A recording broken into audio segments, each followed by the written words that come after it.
Hey constituents, thank you for joining me for episode 4 of the Politics as Usual pod. Tonight we are going to discuss the Amazon Labor Union, its interim president, Christian Smalls, and the power of collectively organizing and its effect on big business and government. So, for all of my PA scholars, let's start at the beginning. We are at the federal branch of government on the executive level. The federal agencies involved here are the NLRB, which is the National Labor Relations Board, OSHA, which is the Occupational Safety and Health Administration, and the BLS, which is the Bureau of Labor Statistics. The key actors involved are Christian Smalls and the Amazon Labor Union, Jeff Bezos, the executive chairman and founder of Amazon, Andy Jassy, who is the current president and CEO of Amazon, and Amazon's hundreds of thousands of employees nationwide. So for those who don't know, last month, Amazon Inc. had its first union in the U.S. formed here in New York City in Staten Island by a group of warehouse employees led by two gentlemen by the name of Christian Smalls and Derek Palmer. After much pushback from Amazon's upper management at that warehouse location, and intimidation and threats to employees in favor of unionizing, after a 5-day vote in March, on April 1st, the Amazon Labor Union was formed, with roughly 2,600 employees in favor of the union and 2,100 voting against. During 2020, Christian Smalls led a walkout that drew about 100 people in protest of the working conditions in the warehouse during the COVID-19 pandemic. They were deemed essential workers, showing up to work every day in a space where no COVID-19 precautions were in place. No masks, no cleaning supplies to sanitize their spaces, nothing. We can remember during the first few months of this pandemic, the panic and how afraid the general population was of this disease because we knew nothing about it. Smalls tried to follow the protocol and go through proper channels such as HR and upper management, but nothing was done. So he staged a walkout and was fired just 2 hours later. So what caused this walkout? Was the rise in discontentment from Amazon employees due solely to the COVID-19 pandemic? According to interviews conducted as far back as 2016, workers have been speaking out against the company's poor working conditions for years. Let's take a deep dive in. According to Christian Smalls, Amazon warehouse workers must mentally prepare themselves for their shifts, where many work an average of 10 to 12 hours per day. During this period, they are given a 45-minute lunch break, timed bathroom breaks, and limited to no additional breaks in between. From the time the employees clock in, they are expected to work at top productivity until the end of their shifts.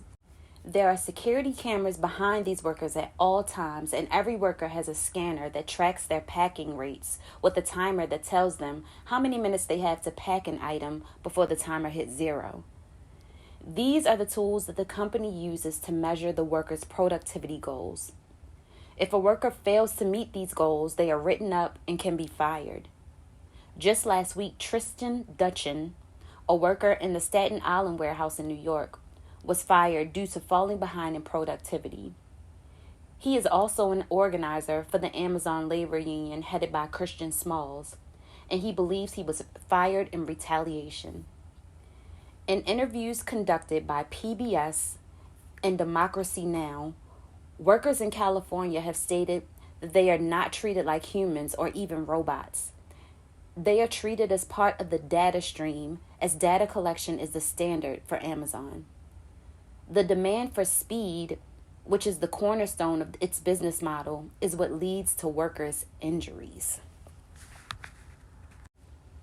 Y'all, I did some research on the injury data for Amazon, and what I found is going to blow your minds.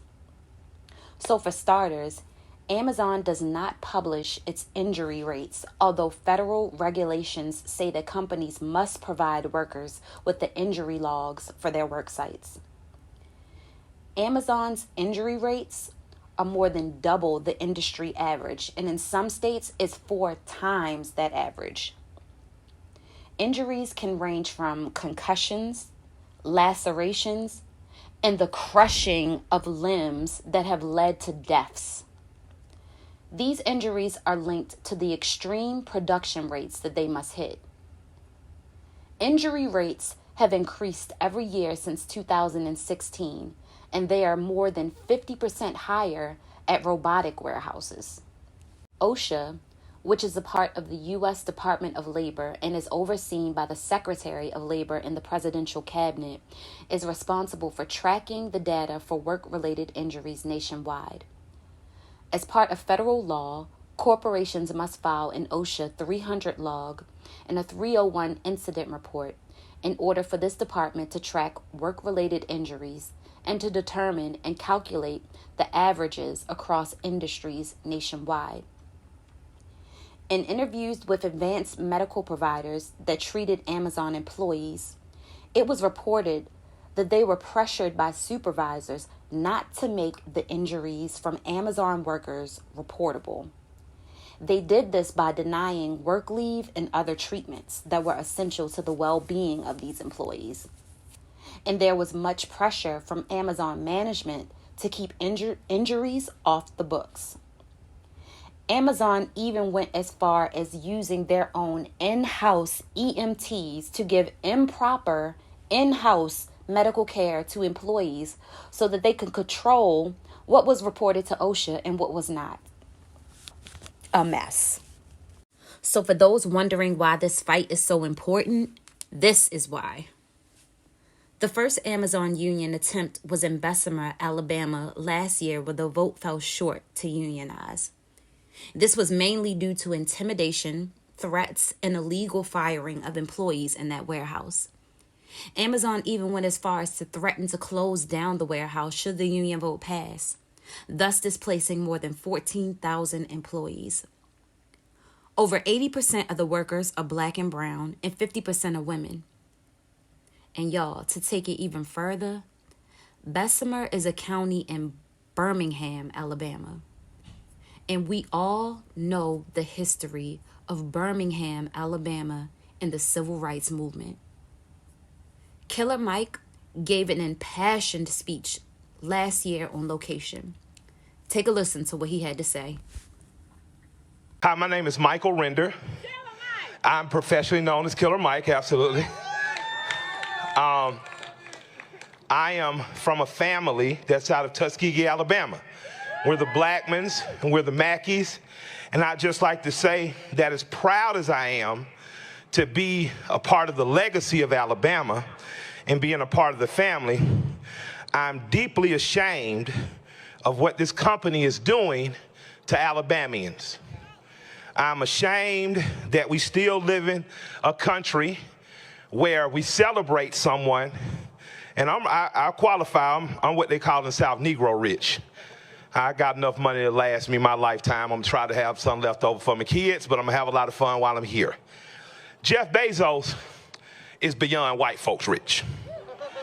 Jeff Bezos is what they called in the old South the planter class. And what was the planter class? The planter class was the class of people who could afford to own plantations, and then they would use people that they had labeled as poor white people who were living this gypsy lives, going through the South working. They came up with a name for those poor white folks. They called them crackers. And they decided to distinguish those poor white people from the planter class, and they used them in the fields. And there was another people that they had brought over from Africa that they called niggers. And they worked both of these classes of peoples relentlessly in drudging heat in the South for the profit of the planter class. That planter class became enormously wealthy. They did trade that enriched not only the South and the Confederacy, but before and after that, this union. So this country was built, as the Vice President of the Confederacy said, on the cornerstone of not only slavery, which he indicated, but an indentured servitude and a suppressive workplace that kept poor people poor by keeping them separated, keeping them humiliated, and keeping them down. Now, 120 years later, here I stand, a product of the legacy of Alabama, a product of a woman who grew up a sharecropper, my grandmother, later went on to become a nurse and start a family in Atlanta, and the exact conditions that she described to me when working on a field in Tuskegee, Alabama, unrelenting heat, the inability to go use the bathroom or to go use the lavatory in a decent time and come back and have a full day's work accounted to you. All these things that a woman who worked in a sharecropping field told me are being said by workers here today. Michael, it is unrelentingly hot. We do not have access to air conditioning. If we get into work 1 minute late, they take an hour of our time off. And in that room is not just people who look like me. In that room is not just people who are black or brown or melanated. In that room is the diaspora that is Alabama. It is the tapestry that is America. It is black, white, woman, man, every other race and ethnic group. And we should be ashamed of ourselves for allowing companies to come in and pillage our people. We should be ashamed of ourselves for allowing our need and want for a package to get there in 2 days to cause a woman with an injured arm to be told by a company, no matter your injury, you can exercise it off. So just think about when your child hurt themselves on a football field or a basketball field. Just think about the asshole coach that says walk it off. Think about being promised better insurance when you come to work for a company, and at the end of the better insurance, you go to the doctor and you still get a bill. Think about a woman having a heart attack and falling out behind you because she's so hot and tired. Think about people that saying it takes me 10 minutes to walk to my car after work. The richest man in the world can't even give us golf carts. Christian Smalls and his team, who led the New York Staten Island location to its victory last month, are standing on the shoulders of giants. This demonstration of the ability to organize is monumental. That man is bad and a force to be reckoned with. He walked up in the federal Senate hearing in a Yankees fitted and a jacket that read, "Eat the Rich." He spoke truth to power and is determined to hold these so-called leaders accountable to the working class. Jeff Bezos signed off on a letter saying that Smalls was not smart or articulate, and to go ahead and let him be the face of the union because no one will follow him due to his lack of intelligence and leadership. I guess the joke was on you, Jeff. Smalls went on record saying, "It's a good thing you took that trip to space, because while you were up there, we were down here signing people up and collecting votes." Amazon spent $4.3 million on anti-union consultants. Smalls raised $120K to protect the workers and to make sure that the employees who participated in the walkout and supported the union had food to eat. He was arrested while handing out food to employees on Amazon grounds. Amazon made $88 billion during the pandemic. Meanwhile, employees lost their lives and the company didn't even cover funeral costs. Smalls raised money for co-workers' funerals at his warehouse. That right there is what you call leadership. This is what legends are made of. And the fight is not over. In fact, it's just beginning, as more locations across the country have contacted Smalls and the ALU to get the process started in unionizing their locations. So there you have it.